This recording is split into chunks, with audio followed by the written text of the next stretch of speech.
Hey everyone.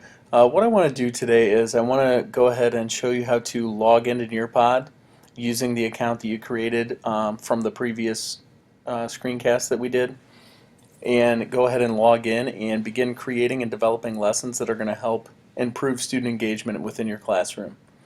So it's very important you're going to go to nearpod.com as we did before, and this time we're going to go ahead and click login. Over here on the right hand side, you're going to get different options as to what you want to do. The first one, join a session, that will be for down the road when you have students that are going to go ahead and join sessions of lessons that you developed. You're going to launch your live session, and the PIN number that you get for the students is going to be entered here, and the kids will log in. Down below that, we have all the other login types.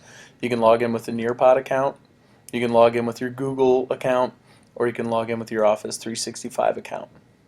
For the most part, most of us, depending on how you created yours, whether you just created one with Nearpod using your own personal email, or if you used your Mentor School's Google account email to do that, you would choose one of these two options. If you click on with Google, it's going to prompt you with a window like this, and you would go ahead and accept, but I'm not going to do that because I've created one in Nearpod. So let's go back, and I'm going to click on Nearpod, and I have my email address already in here. Type in my password, and then once I've typed in my password, I'm going to get a window that looks like this. It says, what would you like to do? There are 5 different options that you can choose from. The one that we're going to focus on today is creating, but let me go ahead and give you a brief explanation as to what the other ones entail. My library would be just that, your library of your things that you have developed or things that you have got from the free version of Nearpods that are available to you in the Explore tab. If we click in Explore, there are many different Nearpod activities that have been created that are free and that you can use and you can copy and put into your library and then adapt them to adjust to your students. We'd click Join. Join would be in order to join a session that you created for your students, they would have to click the join button and go ahead and type in the PIN number, and they would go ahead and join the session and be interacting with you. We're going to create here in a moment, and then the reports one, which is really, really important, and that'll come into play a little bit later. But let's focus on creating. So if we click the create button, it's going to bring you to a new window of your presentations. And within here, you may or may not have any presentations in there. I have some in here because I've dabbled in it in the past. And then if you look down, you're probably going to get this, drag your files here, and you're also going to see either new presentation up top or add presentation here. If you wanted to do new presentation, we could click on that, and then it's going to open up one that you can build for yourself. I'm going to go back to my presentations because that's not what I want to show you today. So I'm going to delete that one that I just created. What I want to show you how to do is use PDFs that you've already created to drag them in here. So for example, PowerPoints, PDFs, Smart Notebook files that you've changed into PowerPoints, you can drag in here, and then you can manipulate and add activities within those.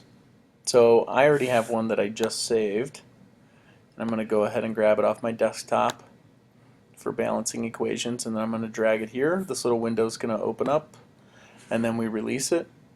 The download is complete, and then I'm going to check OK.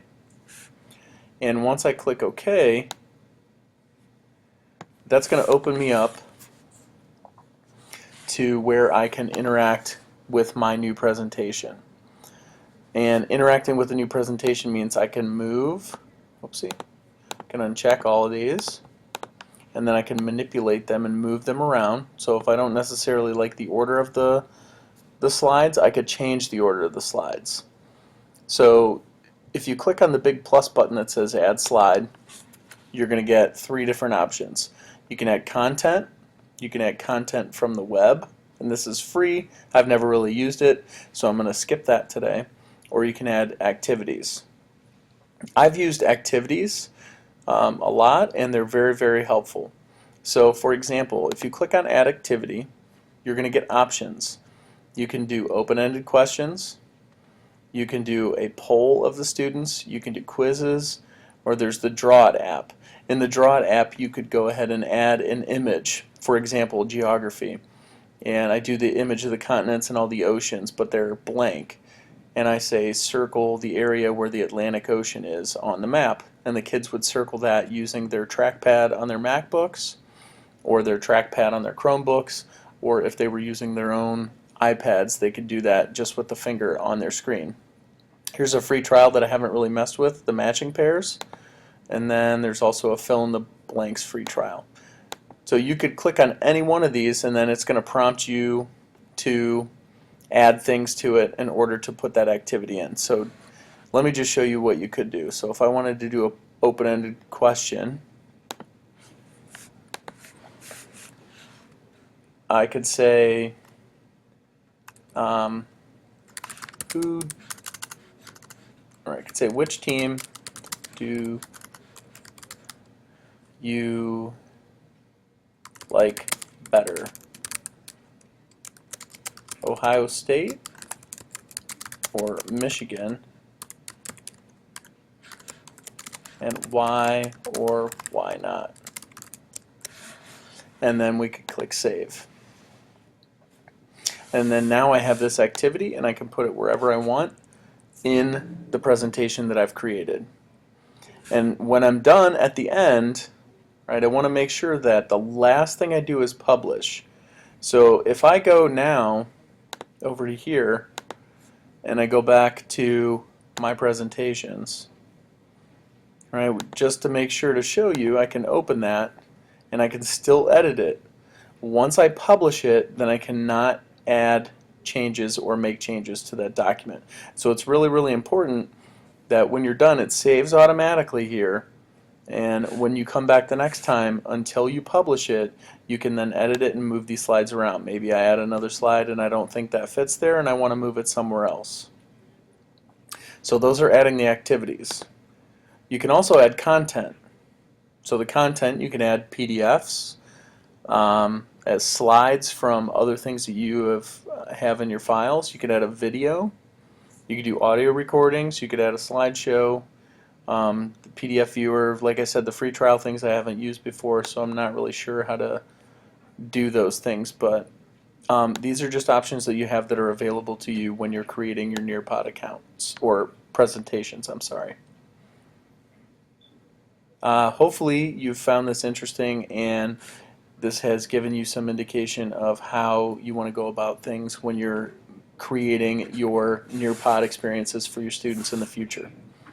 Like with always, as always, please don't hesitate to ask me if you have any questions, and we can sit down and meet whenever you need to in order to develop some lessons for students.